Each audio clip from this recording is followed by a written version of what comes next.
Yo, bonjour à tous, je suis très heureux de vous retrouver pour une nouvelle vidéo. Aujourd'hui, création d'une nouvelle catégorie, les éléments qu'il va falloir suivre tout au long de l'année, sachant qu'il y a une compétition à la fin de celle-ci. Et on va se pencher sur le joueur qui, selon moi, va grandement influencer les résultats de Manchester City et de l'Angleterre cette année. J'ai nommé Raheem Sterling, bienvenue dans le Ballon d'Or, c'est parti.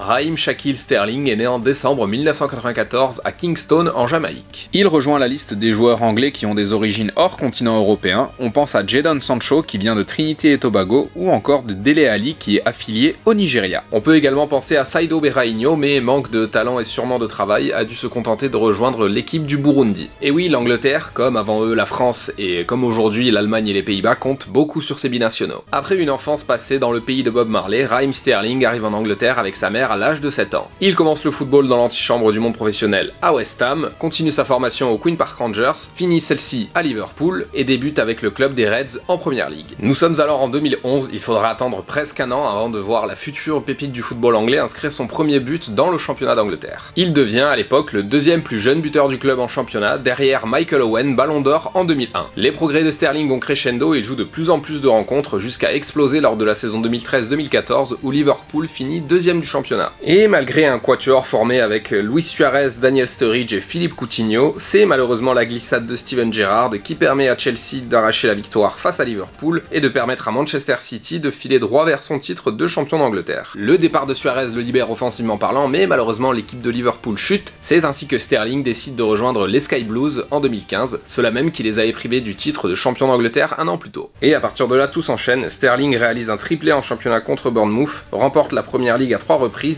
et arrive par 2 fois à marquer plus de 10 buts en Première Ligue. Cette dernière année amena même Raheem Sterling à concourir avec Sadio Mané, Eden Hazard, Virgil van Dijk, Leroy Sané et Bernardo Silva au titre de meilleur joueur de Première Ligue. Voilà, on a à peu près retracé le parcours de Raheem Sterling en club et maintenant on va s'atteler à la sélection anglaise. À peine l'Euro 2012 terminé, il est déjà convoqué par Roy Hodgson pour participer au match face à l'Ukraine, comptant pour les qualifications pour la Coupe du Monde 2014. Sa première sélection est honorée en novembre 2012 face à la Suède, mais on se rappellera plus de ce match pour le quadruplé d'Ibrahimovic que pour les débuts du feu follet anglais. C'est tout naturellement après son excellente saison à Liverpool qu'il est convoqué pour remporter le trophée suprême au Brésil. Le Costa Rica se chargera de renvoyer Italiens et Anglais à la maison. Après un Euro 2016 sans saveur où elle finira éliminée en 8ème de finale par l'Islande, l'Angleterre réalisera une très belle Coupe du Monde 2018 où elle terminera à la 4ème place. Coupe du Monde 2014, Euro 2016, Coupe du Monde 2018, ça fait désormais 3 tournois où Sterling est apparu et il a marqué pour le moment 0 but. Nul, tu es trop nul. Désormais, ce qui nous intéresse, c'est le futur de Raheem Sterling. On l'a vu décisif lors de la Ligue des Nations contre l'Espagne où il inscrivit un doublé, également lors des qualifications pour l'Euro 2020 contre la République tchèque où il réalise le premier triplé de sa carrière avec le maillot national. Cela fait désormais 2 saisons que Raheem Sterling a gagné en efficacité et, comment on dit déjà, jamais 203. Comme le nombre de trophées que Raheem Sterling va devoir aller chercher pour s'affirmer enfin comme l'un des meilleurs joueurs du monde. La Ligue des Champions, car il a déjà prouvé que la Première Ligue était son terrain de jeu. L'Euro pour permettre enfin à l'Angleterre de gagner un titre après plus de 50 ans de disette. Et enfin, bien sûr, le Ballon d'Or, rêve suprême pour n'importe quel joueur un tant soit peu égoïste. Et voilà où en est Raheem Sterling à ce moment-là, il est temps de passer à la conclusion. Annoncé comme un feu follet devant manger la craie à ses débuts, Sterling est devenu l'un des joueurs les plus redoutables d'Angleterre. Il a également ajouté la finition à ses nombreuses qualités. C'est pourquoi je vous conseille de suivre ce joueur cette année, car l'Euro 2020 approche à grands pas et l'Angleterre semble tout droit lancée vers le succès. Même s'ils ne finiront que vice-champions, je vous laisse deviner derrière qui. Après avoir aussi bien démarré cette année, ce serait bête de ne pas la terminer en beauté. C'est pourquoi j'aimerais bien voir Manchester City et l'Angleterre jouer un rôle dans leurs compétitions respectives cette année. N'oubliez juste pas de laisser les Français s'occuper de soulever les trophées à la fin. Je glisse juste ça comme ça, mais Raheem Sterling, ainsi que de nombreux joueurs en ce moment, sont la cible d'attaques racistes sur un terrain de football. Si cette honteuse mode pouvait s'estomper immédiatement, cela ferait quelques heureux en plus dans le monde du foot